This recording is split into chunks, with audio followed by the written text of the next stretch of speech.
Okay, let's mute everyone's mics, please. And we are on. Welcome, everyone. Welcome to GatherVerse Summit AI Day 2. Thank you. We're here. Amara, good to see everyone. William, Monet, Precious, Joseph, I'm so happy to see all of you today at this next roundtable discussion that we're having at the intersection of AI and humanity itself, which is what this roundtable is dedicated for. Russell Bundy is having technical difficulties, so I'm opting to be able to be your moderator today. We have a lot of wood to chop. We have a lot to unpack. We're meeting when it comes to the discussion of AI and global equality and AI for everyone. I'm looking for the very best of all of you to be able to share so much of what needs to be expressed and where we're about to be able to ascend to in this narrative. Why are we having this roundtable discussion? Audience, we're happy to see all of you here with us at GatherVerse.live and everyone at our social platforms that are streaming with us as well and multi-streaming. Thank you so much for multi-streaming and broadcasting with us in global community. We talk about equality for everyone because we believe that everyone should have the opportunity to be able to innovate. What does that mean globally? It's never fun when only a few people from different areas in the world get the opportunity to be able to build and to be able to even use these technologies. If we have to really take the consideration, audience, is that the OpenAIs and the Anthropics and the Microsofts and the Googles, the Geminis, and all the other different platforms, the DeepSeek, the Deep Research, all of these people, all of these companies that are building extraordinary platforms, all they're really doing is building pots and pans. And they're distributing it to us, the chefs in the world, to see what dishes we might make. These models are so powerful and so robust that when you take in consideration of what it is of their capabilities, that we realize that they do not completely, these companies and corporations, know themselves the significance and the magnitude of what it is that they've innovated. And so here we are, pioneers, if you will, and users, explorers in frontier intelligence. I'm going to go around and I want everyone to briefly introduce yourself because we do have a lot to unpack with a little bit of time to do it. To briefly introduce yourself, A, and then B, why are you here to join this specific roundtable discussion? Amara, we will begin with you. Please unmute your mic. Okay, first of all, thank you for having me and thank you for inviting me. You guys are doing an amazing job, so appreciate it. Okay, so this is Amara and I'm the CEO and founder of Pro AI Global and I'm from Pakistan and I'm the Pakistan's first corporate AI trainer right now and I'm the first lady who started the AI specific podcast, to spread the awareness what the Pakistani people are doing into AI. And with as I am running the global AI community, we are into 26 different countries. So all the AI experts from different countries are on board with us. And this is almost the same vision as this summit is having, like to unite all the AI experts together and exchange their ideas, their insights, their opinions, what are the pros and cons, and how we can, what are the way forwards to come over in this world, in the world of AI specifically. So yeah, that's the small intro from my side. So I would love to give the stage to another mates as well. Thank you. Thank you so much, Amara. We're very happy to have you. Precious, we'd like to be able to route you in, please. Hi, everyone. So my name is Precious and I work as a visual artist, and part of my work involves using artificial intelligence, and I also do some research in that area, so which is why I'm part of this section today. So nice to meet everyone. Thank you. Thank you so much, Precious. We're very happy to have you with us and join today. Meni, we're bringing you and calling you in next, please. Hello, everyone. Thank you for having me as well. I'm very excited to be a part of this session. And my name is Monet. I'm the founder and CEO of LetMeAskMonet.com, where we offer digital resources and also building out web-based training and learning management systems. And AI has been something that has greatly impacted, for the good and bad, the work that I do. So I'm excited to dive deeper into today's conversation. Thank you. Wonderful and fantastic, Monet. We're very happy to have you. William, it's so good to see you once again. It's very good to have you. Please. Thank you. It's great to be here. Thank you. I'm William Jackson. I'm here in Jacksonville, Florida with my wife, Aida. I am the CEO of Metaverse WP, My Quest to Teach, and Latin America Metaverse Stories. We build metaverse environments and AI and VR elements. Thank you. Incredible. Very good to have you. Welcome. Joseph, we're happy to have you. Please unmute your mic. Okay, we have a bit of a technical difficulty with Joseph. Hopefully we can get him back soon. Lynn, you're in, please. Greetings. I'm Lynn, Communications Director for GatherVerse, and I'm happy to be on this panel. Thank you. Excellent. We're very happy to have you as well. Panel, roundtable, welcome. Audience, those that are with us, those are at GatherVerse.live. We know you don't have a place to be able to write to us to be able to express, but we're very happy to have you as well. The few that are on YouTube with us, that join us, the part of the faithful, if you will, thank you for being able to explore with us. We talk about bridging AI and bridging the digital divide. Regions, transmetropolitan, with limited technological infrastructure. I know that many of you live in different places around the world and are well-traveled and can experience from a different lens of what someone like me would be able to experience here in Silicon Valley, where we're high-powered, if you will, when it comes to connectivity. I want to have a discussion. I want to kind of walk this in. And William, I want to bring you in first on this because I know there's an incredible work that you're doing when it comes to landscaping and exploration of the different places around the world and many places that don't enjoy even great hardware, let alone solid connectivity. But you are starting to see an increase of this. What does this mean, bridging the digital divide in regions with limited technological infrastructure, sir? Oh, that's a great question. It means that there's growing equal access to technology and the resources. It's a growing way for technology to be the great equalizer. It's a growing way for AI to empower youth, teens, and young adults. And just to give an example, some of the work that my wife and I are doing in Nigeria with STEM and STEAM schools that are growing with primary students, getting them to see how they can take technology and use it and bind it to their creativity, their imagination, and their ingenuity of how they can empower themselves and better themselves, but also what they can do within their communities. I love the analogy that you have with pots and pans, and that gives an idea of how our individual youth, teens, and young adults embrace technology, but are able to use it to create things to solve problems and solve issues, but ultimately that's what technology should be doing for us. I absolutely agree. And thank you for making the mention of our youth, because there's just not enough conversation and narrative when it comes to what it is that we're handing our younger generations. Amara, we're bringing you in for the self-same question where we think about connectivity. You're joining us all the way from South Asia. And I want you to be able to share with us, what are your thoughts on this, please? Thank you so much again. So the main reason to start this global AI community is, you can say that the question is definitely interconnected with this community, right? So the division of what we can say, like if we talk about like past 5 years, people usually ask, what are your plans after 10 years, right? Because that was the people were thinking about, like, okay, let's discuss or plan according to the 10 years. But now when we talk about the future, so now we have to ask your plans about after 1 year, because the artificial intelligence is here. Previously, people were worried about, will AI take our jobs? Now, after the DeepSeek, people are saying now the AI is taking the job of AI. So that's the main point, that we need to worry about it, and we have to think about it, and we have to think more deeply and create more different ideas how we can collaborate. Because I personally believe, if we talk about the digitalization, so the collaboration is the main point and the connectivity is the main point to move forward or to grow together. That's the only thing I can say on that digitalization and to grow together.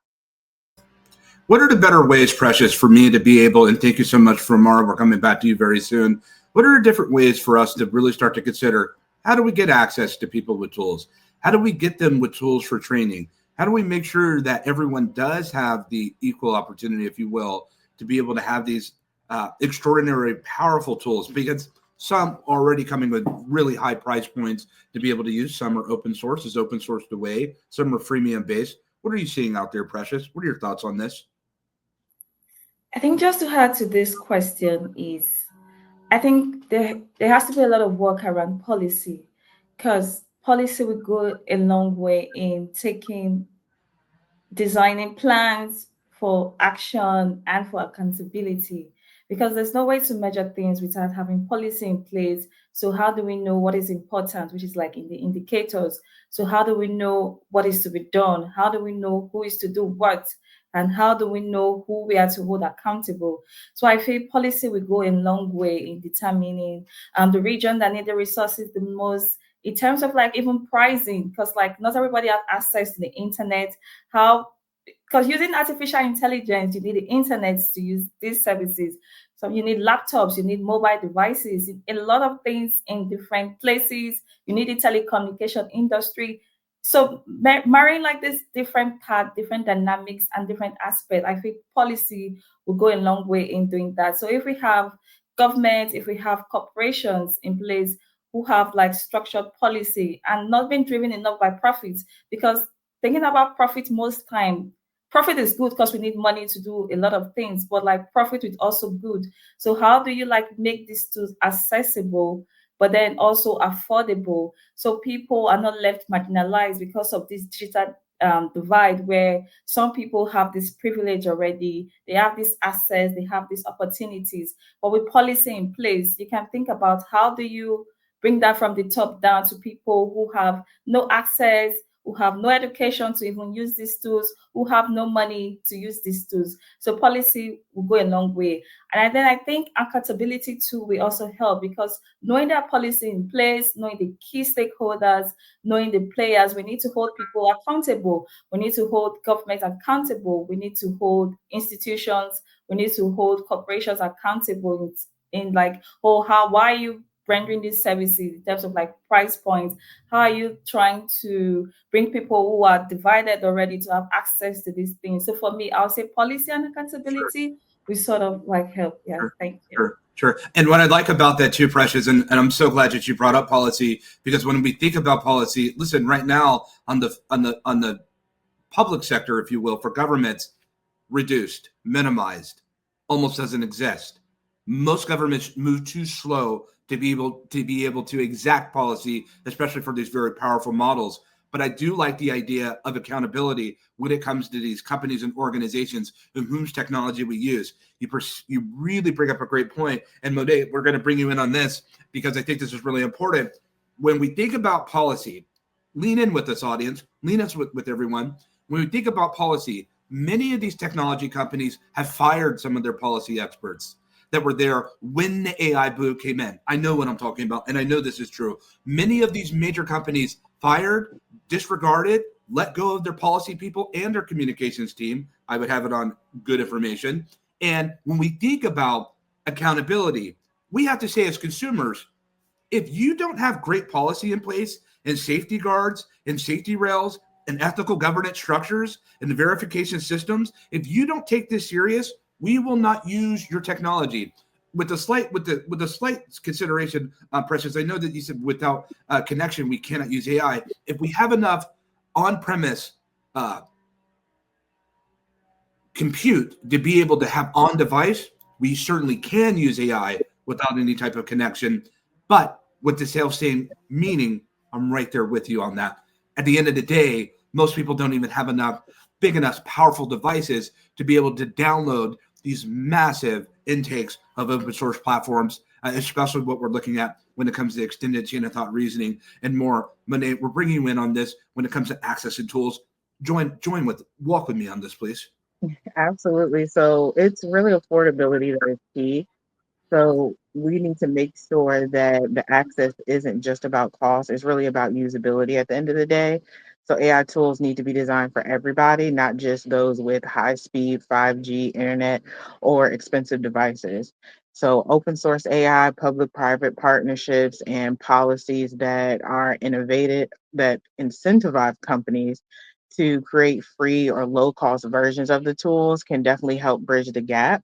And then also, I mean, let's be real, if companies can invest in ads to track us online, they can also invest in AI tools that can uplift in the underserved communities as well. So that's very important to highlight too. Extraordinary raised points, and we'll come back to you very soon. Thank you for sharing, Meni and Len. And then Joseph, we're routing over to you. Let's get ready for this. I want to talk about literacy and AI education. Listen, we are severely deficient, even here in Silicon Valley. Even those, listen, audience, even those that work at these major technology companies that deploy and distribute AI, they are so massively unaware of the AI that's being developed under their own ceiling. That's how fast this is moving. This isn't necessarily saying that companies aren't doing their best to be able to lend material out there. They're just not operating at fast enough capacity. And what I see is the real need for more companies and corporations to be able to work with educators in our educational community, not just consultants that want to have high dollar for you to be able to get information, not just the Accentures of the world, 30,000 people going over into, if you will, some of these companies to be able to learn and educate so they can let private sector understand. I think most companies and corporations do themselves a disservice when they disconnect from the educational community to be able to tell the rest of us and to be able to educate the rest of us on what this technology actually means and how it's applicable in our lives so that we can take advantage and use your platforms. NVIDIA, I'm talking to you. Meta, I'm talking to you. Lynn, I'm bringing you in on this. What are your ideas and thoughts on global education as a priority for AI? Well, that's a very, very critical conversation that you have brought here when it comes to education. I believe majority of the world is yet to even experience the basics of computer. There are people who don't even know the basics of computer. Let's just go boil down to that. And when I think of literacy, I acknowledge there's a gap. And this is where we bring in leaders. When you started the summit, you mentioned something to bring in leaders. This is where we bring in leaders like you, like William, like Precious, like Monet, like Amara, and everyone in the GatherVerse community. I call upon them to be leaders, to take a responsibility, to educate whoever they can with the little they have, and also educating each other, not everyone knows everything. We don't know everything. Even the ones in Silicon Valley that you have mentioned, they don't know everything. So it's also an exchange of ideas, an exchange of information. And I believe that would really promote a global equality to education. More to that, I advocate for change in the educational system. I don't know how that would take, how long that would take. I don't have a solution for that, but I really advocate for a change in the educational systems to bring in digital literacy every part of the world. That's my sentiment. Thank you for sharing, Lynn. Joseph, please share with us from your heart. What are your ideas on education that everyone could be able to have access to learn AI?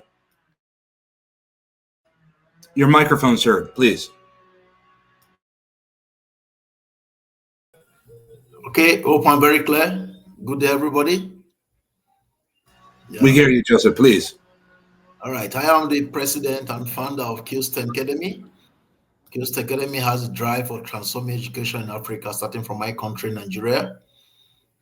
I believe in the 4 C's when it comes to educational system: communication, collaboration, critical thinking, and creativity. And I also see how I can integrate these 4 C's with the Bloom taxonomy, and also bring in what we call the Maslow taxonomy. Now, my concept about education is that I want the kids to enjoy going to school. So I'm looking at introducing what we call the reward system. If we look at the betting system, which people go to bet every day for their soccer clubs, I'm looking at designing a system where kids will come to school to learn and they are being paid for learning. So I believe that with AI, we can achieve this. I also look at a point where every kid will have the freedom to express himself or herself when it comes to what he has learned and put them into work. Now, the whole idea behind the fourth industrial revolution is to make people understand what the value of education is. All over the world, we have three sets of persons: the illiterate, the literate, and the illiterates. But with AI introduction, illiteracy can never have a place because AI solves the issue of illiteracy, and it makes everybody to be on guard and always be on his foot. So I strongly believe that we can work as a team, and if we can give Africa a phase shift when it comes to the educational system, we always smile and bring in the proper application of education using AI to its fullest application. Thank you so much, Joseph. We're coming back to you very soon. Amara, William, you're up. Precious, Monet, after. When we talk about vulnerability, we're talking about vulnerable communities and nations.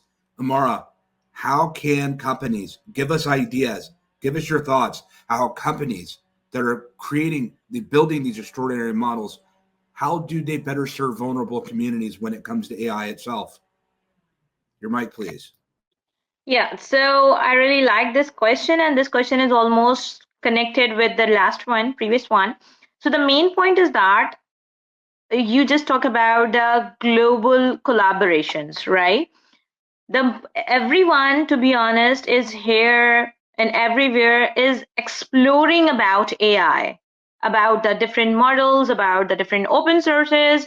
So there is a huge gap between different companies, between the academia, between the corporate sector, right?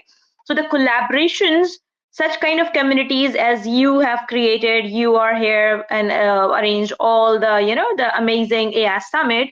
So we, in this panel discussion, like 5 or 6 experts are here having a great mindset, having a great and amazing insight. So such kind of communities and panel discussions would help the nations to build, to understand, and how they can grow. That's the main point.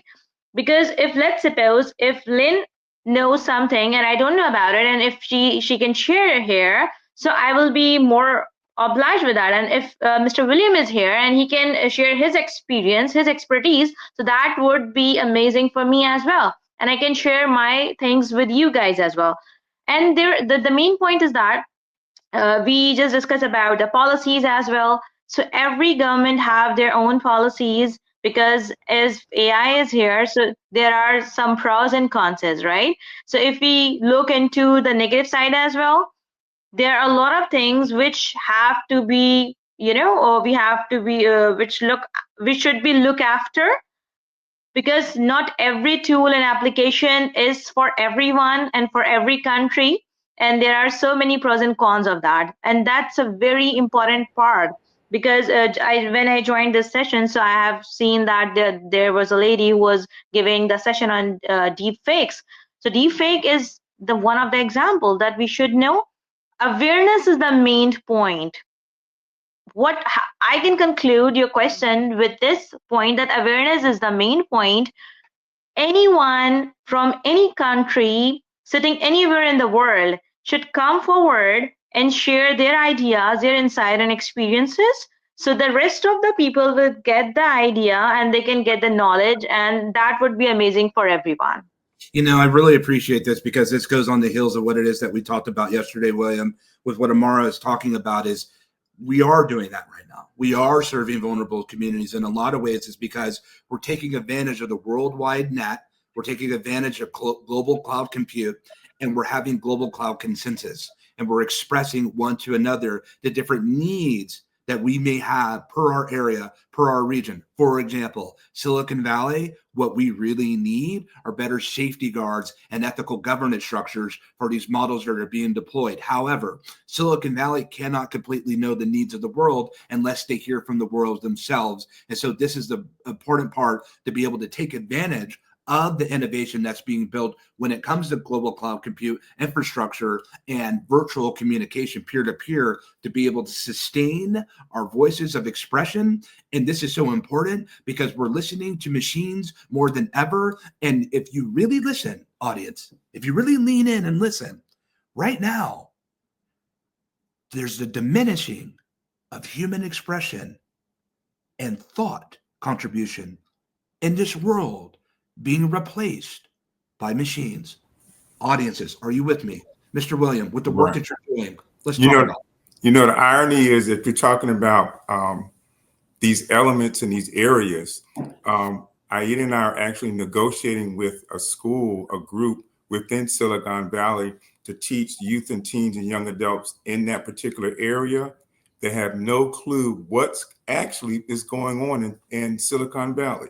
They're in Silicon Valley, but they still don't understand the concepts and the ideas of how to use AI, who the people are associated with AI, what you can use AI for. And that's a disparity in the educational system, but that's also showing that these companies, whether it's NVIDIA or Microsoft or Meta, are not putting their money, not just where their mouth is, but their resources to help communities that do not have this access or this information. You have to have something built in, a metrics, something strategic to reach out to these communities, not just say, here's the technology, go ahead and use it. But first, you have to find out what they need first. Find out what their needs are. Find out what they're trying to accomplish, and then work with them on the level that they understand. Too many times companies send their engineers or their technologists in the communities, and they're talking way above the heads of those that are there. And at the end of the discussion or workshop or training, whatever, they still have no clue what's going on. They still have no clue how to apply the technology. But it's imperative that we make sure our languages, the way we talk, the way we present information is equitable and equal to how people interpret, can use it and understand it, but then also continue to mentor the youth, teens, and young adults, and even the seniors that are involved in these areas as well, because that's an important component, because you have to make sure everything is on scale where everybody sees that they're included and they're added to the conversation. Thank you so much, William. And I'm going to piggyback on your shoulders on this. And audience, I'm going to say something that may be a little bit unpopular, because the question that we have on here and what William and Amara is addressing, and we're bringing over to you, Precious, when we talk about the needs of the most vulnerable populations, here's what I find rather extraordinary. AI is an apex predator. And those immediately, when you think about vulnerable communities, you think about second and third world countries, and you think about those that are less than fortunate. And frankly, maybe you're thinking of communities of color and so forth. Let me tell you something, audience that's listening. There are communities and there are people that never thought that they were vulnerable and a vulnerable population, that the power of artificial intelligence can render your community and reduce your community plentiful to vulnerable overnight. And we are starting to see that. So when you see this question, don't necessarily look at other communities external from your own self. You could benefit to stand the benefit of looking at your own self and your own population and community ecologically and start to consider, will this have an effect on me? And the answer I can already give you is yes, it is. And if it's not, at some point you'll realize that someone or something is knocking at your door and it's potentially coming for you. And this is the reality. When we talk about the importance and the necessity of global distribution of educating our platforms and our people based on what these companies are making, sure, if we're going to lose all our jobs, which we're not, but if many jobs will be lost, what tools do we have to help innovate towards what's next in global civilization? Precious, can you walk with us on this? Okay, yeah. I think that we have to focus on our workforce. So in terms of how skilled are our workers, because in terms of vulnerability, I feel. Wait, Precious, we have a little bit of feedback coming in for your microphone. Let's mute that and try to fix that real quick. Meni, can you walk with us on this? Don't worry about it, Precious. Keep going. Meni? Yeah, so when we design AI for the most vulnerable, we end up crafting and creating solutions for everyone. So if we think about accessibility features like text to speech or voice assistance and captioning, these start off as disability focused tools, but now they definitely help everyone. So if AI is only built for the high income users, we risk deepening those existing inequities and inequalities as well. And then for global collaboration, we should invest in AI solutions for food security and even education and healthcare, not just the next generation of AI generated marketing tools, you know? Indeed. And this is, I can't reiterate. We only have a little bit of time to get this right. We don't enjoy years to make these adjustments now. We cannot force companies and governments to subscribe towards safety parameters and ethical governance structures, Lynn. We cannot force anyone to do that. So when we think about this next question and how might AI help preserve endangered languages or cultural traditions at risk of extinction, the reason I say this is because if we are involved with more machine to peer communication, realizing Amara, Precious, Monet, Joseph, William, Lynn, realizing that we aren't the ones to build these widely deployed models and that there are a limited batch of exclusive people that are building these data sets. And they're saying, well, we're pulling the data from everywhere, but you're not pulling in my data. You're not pulling in and extracting my culture. You're picking for what it is that you think that we want to use and want to see. And this is the new education premise on how we go about to learn and are guided in the future. I'd rather follow my heart than follow your machine. Lynn, what are your thoughts on that? You know, Chris, as I was listening to you, you made a very profound call to action. And I think it's a sense of urgency you created there when you said we only have a little bit of time to get it right. For me, I think when it comes to endangered languages, cultural traditions at risk, personally, where I come from, we have so many languages, over 55 languages, indigenous languages. And right now, they're still endangered. Even my own language, my own mother tongue, is still endangered. And I wouldn't blame it on technology alone, even us ourselves. I remember when you asked us to reflect on ourselves. Do we want to preserve these cultural and languages ourselves? Do we want to preserve them?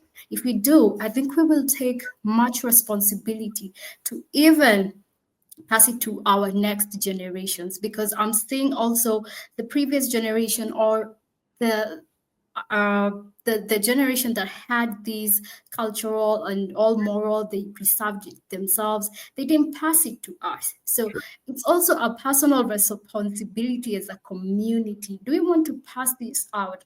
Or if we don't, or if our children don't want to learn them, or the next generation doesn't want to learn them, AI will come and take over, and they have their own homogeneous kind of thinking and how they have fed their AI according to how they think we want it. So for me, I draw it back to us. I reflect on us, on our communities, and I think if we take that seriously, we only have that little time to do it right.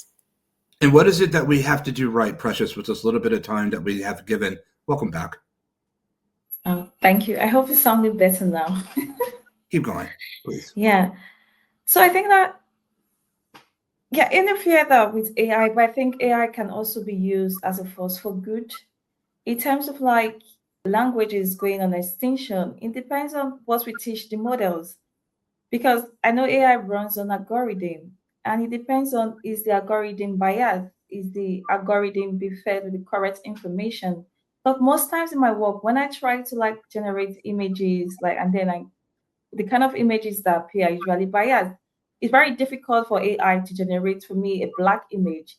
And there's also like this stereotype, like even with the black images, it has to do with something like crime, something with poverty. But then when you think about other things, it's difficult for AI to represent that with other kind of people with other skin tones.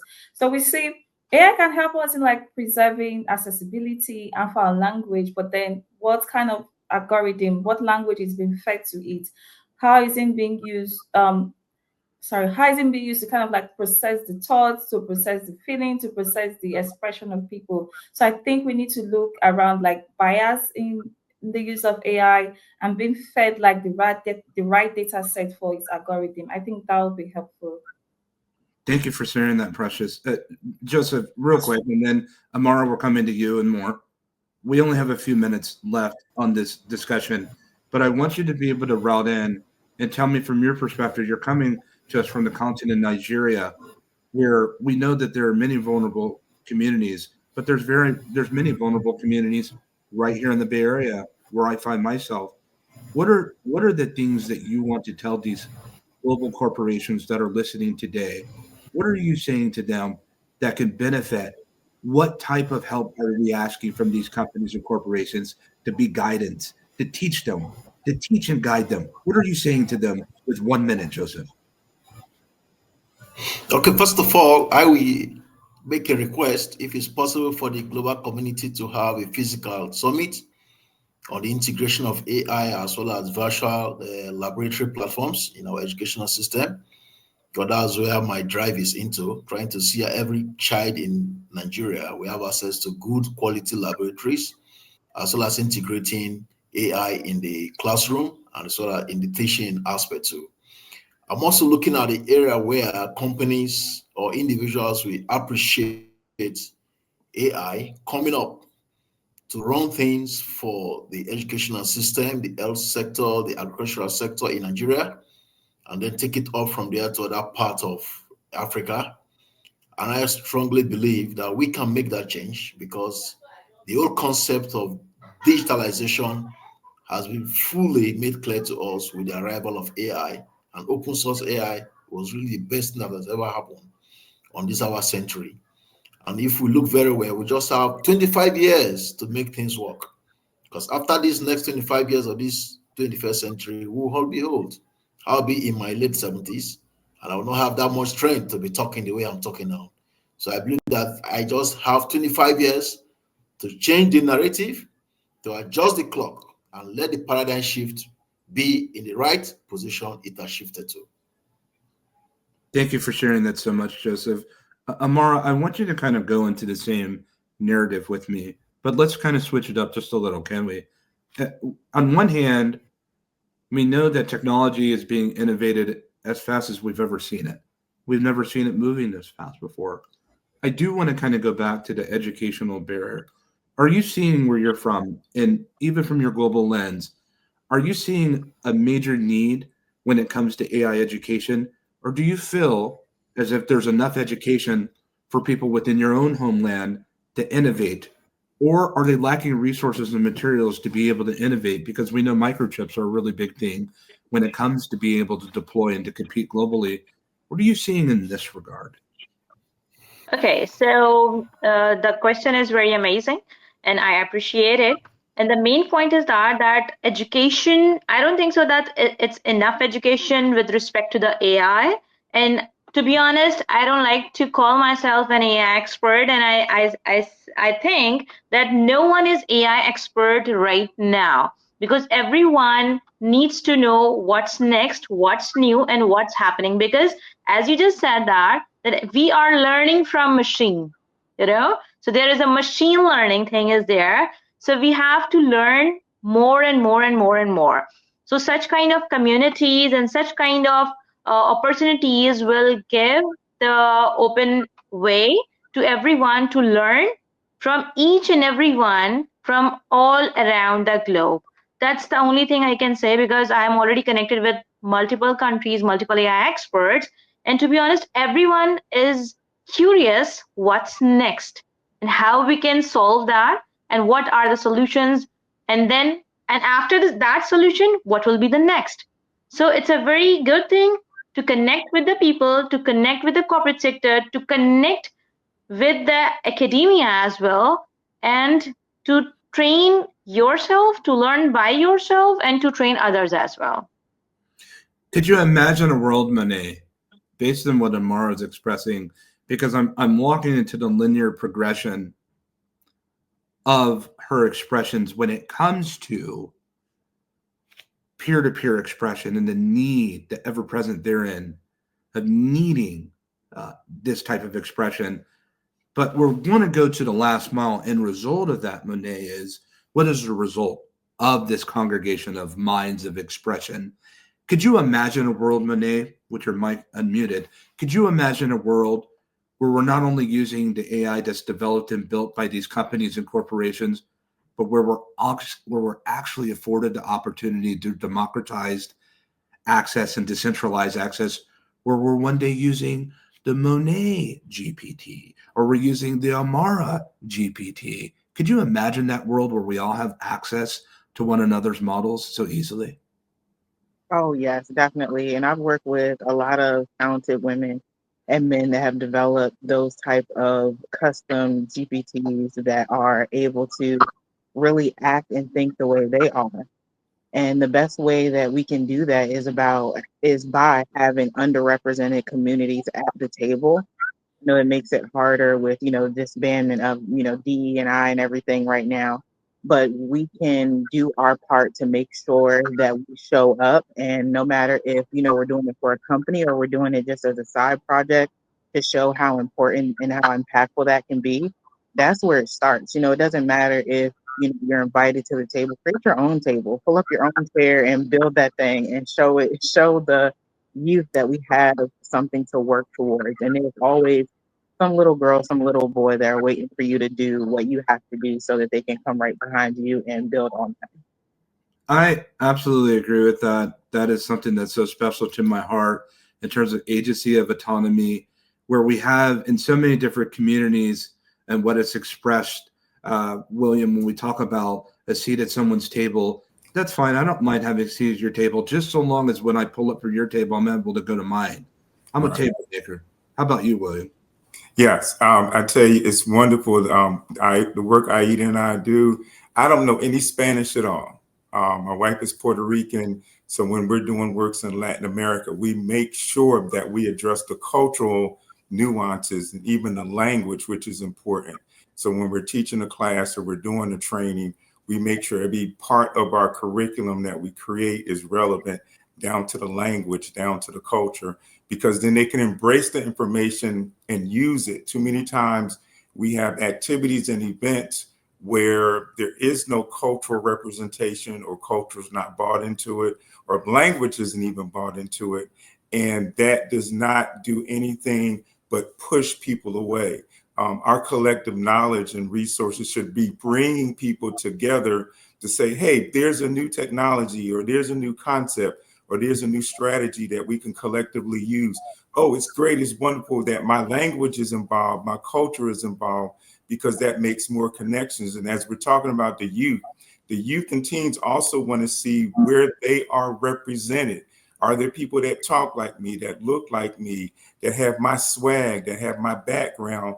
Because those are transformative items as well. The young lady was talking about how we influence the boys and girls around us just by showing up and showing them that even though they're young now, when they become older, they are included. And if they don't have a chair, bring a folding chair, bring that table with them to be included.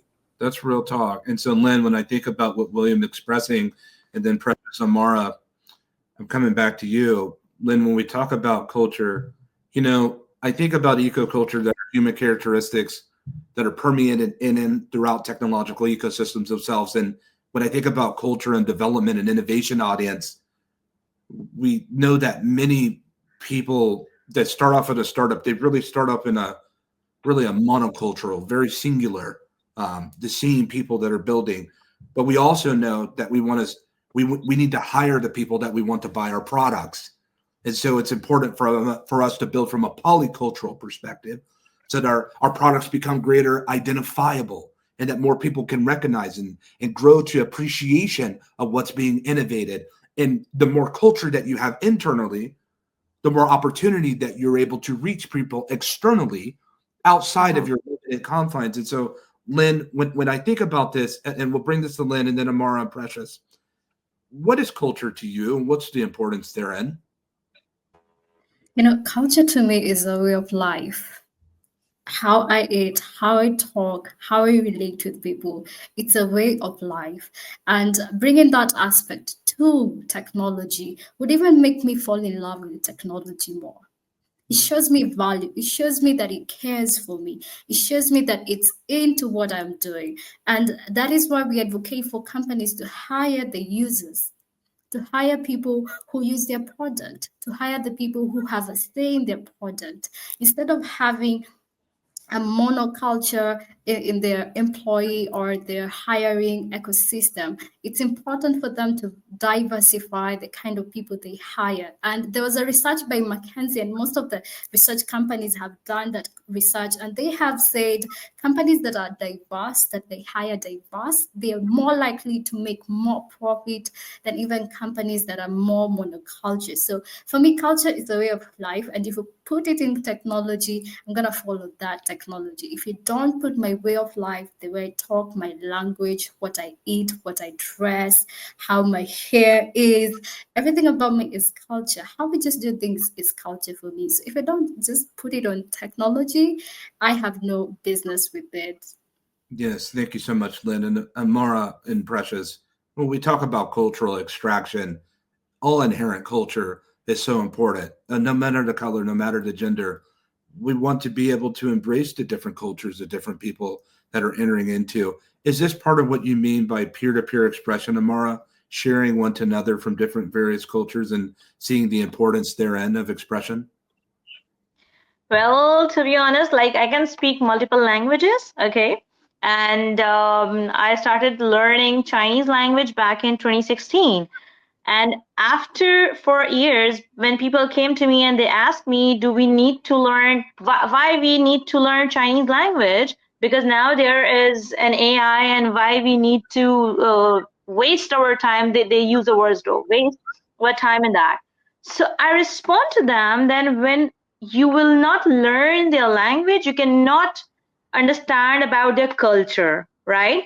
So culture is definitely the important part, but I have another opinion, which is sometimes now what the technology is definitely another positive side. There is another positive side of the technology.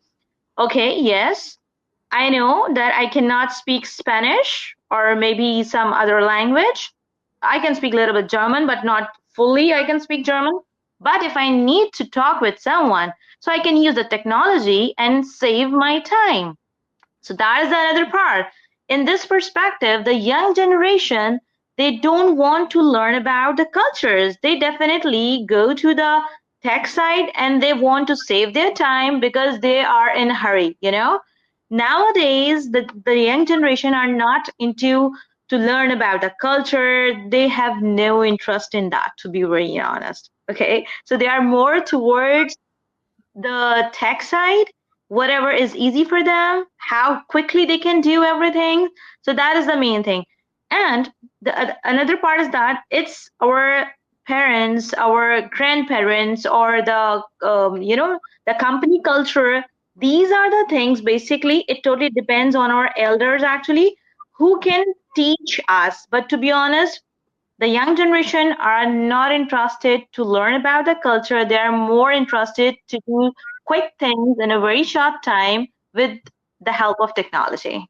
And this is precisely why we're having the Global GatherVerse AI Summit, Youth Summit in April, which I do believe is going to be the biggest summit we've ever held. And we have so much more that's coming this year. We have hundreds of people that have already applied to speak. Precious, with a little bit of time that we have, when you think about ecoculture and cultural contribution and the importance therein, how important is this relative to artificial intelligence, hyperscaling and building and policy?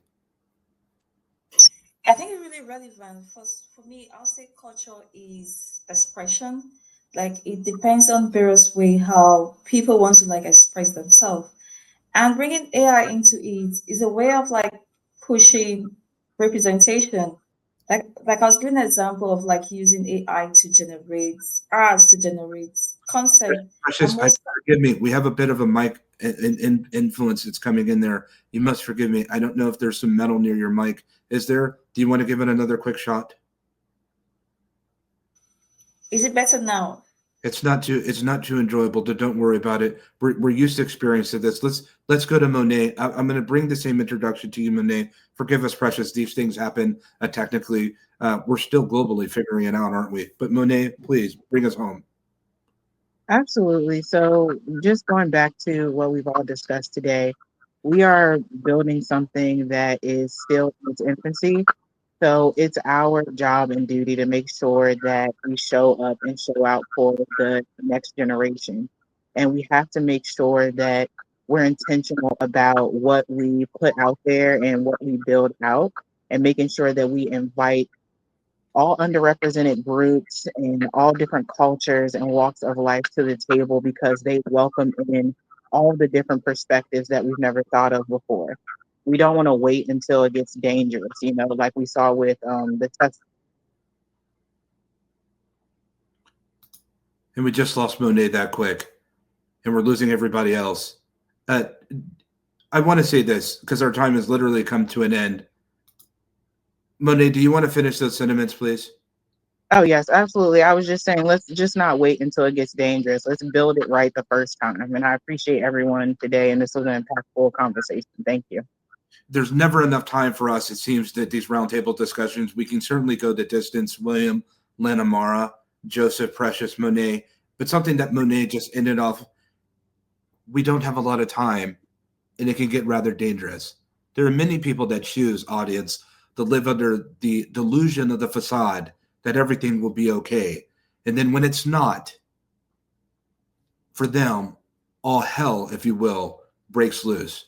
But we're telling you right now, I believe that prevention is the best way forward. Thank you so much for this roundtable discussion panel. Our gather was well.